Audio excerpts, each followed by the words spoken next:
A importância de ser ridículo. Nota do autor. Este texto nasceu das minhas falhas matinais e da teimosa mania de perder os chinelos. Escrevi-o para aprender a rir de mim e, quem sabe, ajudar outros a rirem-se de si. Se há aqui alguma coisa de verdade, é esta. Ser ridículo também é uma forma de existir. Nesse dia acordei cheio de falhas. Perguntei-me o que me faltava para deixar de ser ridículo. Sentei-me na beira da cama, atirei os pés para o chão, olhei de cima a baixo. Estava todo. Depois olhei o relógio. Marcava as horas certas para me encontrar com o mundo. Voltei a olhar-me e comecei a contar as falhas que encontrei em mim. A primeira que encontrei foi o botão do casaco de pijama desabotoado. E interroguei-me. Como fui capaz de me deitar assim? Estou a perder o brio. Quando envelhecemos vamos perdendo tudo. Abotoei-o, mais vale tarde do que nunca. De seguida percebi que o telemóvel não estava a carregar. Outra falha, esta grave. O mundo que me serve vive no interior desse aparelho. O mais certo é ficar isolado de mim a qualquer momento. Quando pensei que as falhas ficariam por ali, mais uma, faltavam-me os chinelos do quarto. Como poria os pés no chão sem proteção? Vou ter que ir para o banho em bicos de pés. Mesmo assim estou sujeito a ficar rendido. E um homem rendido é um homem diminuído. Só de pensar sinto o escroto a contrair. Não há nada pior do que acordar com a sensação de que sou um falhado.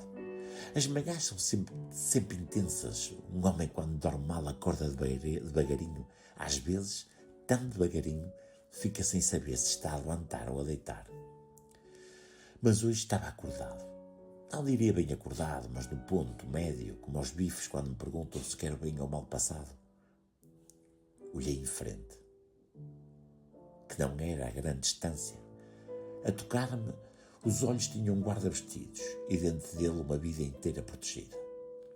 Abri a porta, de correr para os lados, comigo raramente alguma coisa anda para a frente, e veio-me à memória um casaco que me levou à Lapónia. Não foi uma grande viagem, culpa minha. Quem se lembra de visitar o Pai Natal no mês de agosto? Só lá estavam as renas e o capataz que tomava conta delas. Era um sujeito mal-humorado, barrigudo e com uma barba enorme, branca. Nem se dignou a responder às minhas perguntas. Quem respondia era o cão, um husky siberiano. Mas não percebi o que me queria dizer. Mas também o que importa. Um cão só é o melhor amigo do homem porque não fala a mesma língua dos humanos. E ali fiquei, num estado de sonolência que comprometia o dia, a interrogar-me. Onde falhei? Onde estão os chinelos do quarto? Olhei para o interior da porta, onde guardo os dias que já me aconteceram, e ao lado do casaco um colete de sarja, com os dedos marcados de um leão Serengeti. Não era um mau leão, estava apenas aborrecido com o excesso de turismo na sua terra. Acabei por ter sorte. Juntei-lhe uma pitada de coragem, uma lata de espinafres e quando abriu as mandíbulas meti-lhe a mão pela boca dentro, bem até ao fundo e virei do avesso. Foi uma viagem memorável. Apanhei o avião para a Tanzânia e depois segui para as planícies sem fim, no norte do país, em cima de um elefante da savana, primo afastado do Dumbo.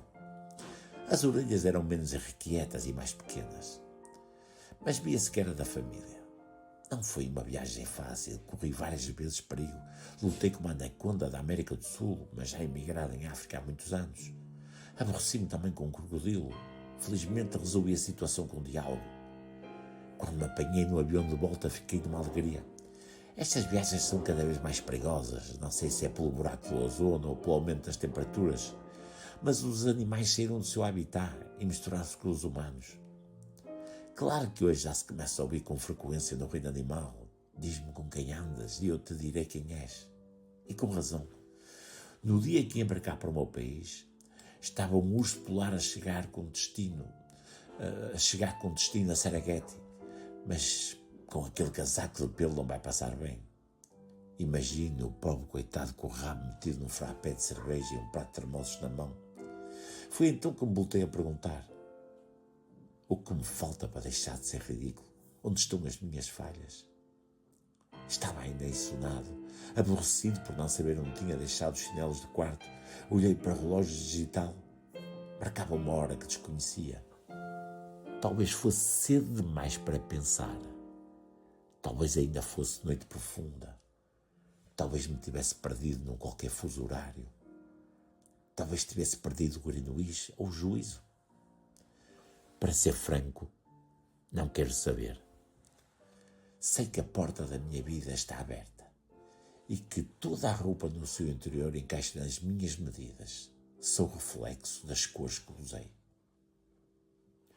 Um homem não pode acordar rápido. Para acordar sem abrir os olhos era na adolescência. Nessa altura os sonhos penduravam-se nas pálpebras. Eram tantos que nem as deixavam abrir. Agora já não é assim. Há sempre um bico de papagaio a queixar-se do colchão, uma alde presa a um filete de peixe do jantar do dia anterior, e o chá de camomila para sossegar a alma, dar-lhe descanso ainda em vida, acaba por dilatar a bexiga e mais cedo ou mais tarde vou ter que dormir com o urinol ao pé da cama, porque enquanto procuro os chinelos risco-me a fazer xixi pelas pernas abaixo. Um homem nunca deveria envelhecer. Antigamente sonhava ir ao Everest, e no outro dia peguei na mochila e fui. Toda a gente dizia que era muito alto. Nunca achei isso. Era do tamanho dos meus sonhos. Quando lá cheguei, tirei uma manta de arraiolos da mochila, estendi-a no chão, sentei-me, olhei para o futuro e perguntei a mim mesmo: o que vieste fazer ao teto do mundo? Nunca encontrei resposta que me satisfizesse. Dei uma volta inteira sobre mim, 360 graus, e nunca me vi em lado nenhum. Foi então que percebi que o melhor que fazemos é beber um dia de cada vez. Levava comigo uma maçã de marmelada igual à que comia na escola primária. Juntei-lhe um jarro de vinho verde carrascão, um pastel de nata e no fim um café expresso com adoçante por causa dos diabetes. Ali fiquei, a olhar o mundo que tinha deixado embaixo.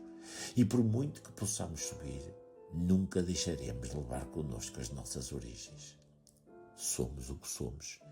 E pior de tudo é que mesmo no cimo do monte continuo sem saber onde deixei os chinelos. Ainda bem que guardo as botas de subir dificuldades dentro do armário. E por ali me demorei a olhar para o que fui. Nada de novo guardo naquele armário. Tudo dentro dele já foi usado. Mas estou numa fase da vida que já não quero roupa nova. Quero-me a mim por inteiro. Quero-me viver dentro de uma caixa de barronas com mais de 1000 cores. E para cada dia que perco os chinelos, pinto-me de uma cor que me faz existir como nunca fui. Tenho 2 vidas. Teria mais se tivesse tempo para as escrever.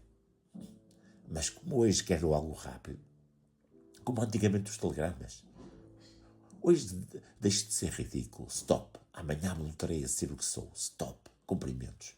Quero ser um telegrama que diga pouca coisa, mas que faça muita distância. Quero ser astronauta, Neil Armstrong, e poder dizer para mim: hoje é um pequeno passo sem chinelos, mas um passo gigante descalço. Quero ser Jacques Cousteau, construir um calipso e navegar por mim, descobrir o meu mundo silencioso e colocar uma tableta no coração a dizer: em construção, não faça barulho. Quero ser pintor, Edward Munch, e que de dentro de mim saia um grito que se faça ouvir em todos aqueles que se sentem ridículos. E se mesmo assim a surdez teimar em não ouvir, então que se levante uma tempestade de areia e cubra o mundo de pó para que ninguém possa cuspir para o ar. Quero ser rejoeiro, com uma laneta no olho da precisão, a dar corda a rodinhas, a ponteirinhos e a parafusinhos.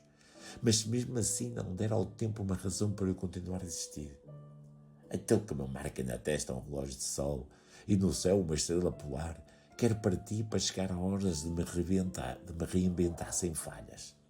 Por último, e porque quero ser todas as profissões do mundo, mas não domino a física quântica, nem sei viajar no tempo à velocidade da luz, quero ser escritor, quero escrever-me numa história de humor, e mesmo que ninguém se ria por não me achar ridículo, quero que saibam que em cada palavra escrita há uma falha que invento em mim. Não é por mal, mas preciso ser ridículo para escrever. Estamos numa quadra especial. Temos que ser solidários com quem não é ridículo. Por isso, por momentos, deixei de ser ridículo e nada melhor que terminar com um poema de Natal. Não gosto de passar por esta quadra sem deixar um apontamento de luz.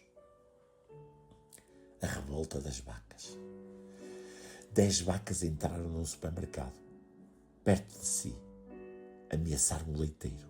Destruíram as bolas de queijo e torturaram os ovos Kinder. De seguida, colocaram-se em fuga num carro a alta velocidade. Testemunhas sérias afirmam ter visto um pacote de leite de mago ao volante de uma carrinha mimosa. Só escapou a Margarida e os pais de Natal de chocolate. Estavam no frigorífico protegidos por uma camada de frio. E assim terminou a minha história. Stop. Os chinelos ainda não apareceram. Stop. Mas se aparecerem, stop. Quero que seja perto de mim. Stop. Não estou para grandes viagens. Stop. Saudações ridículas. Stop.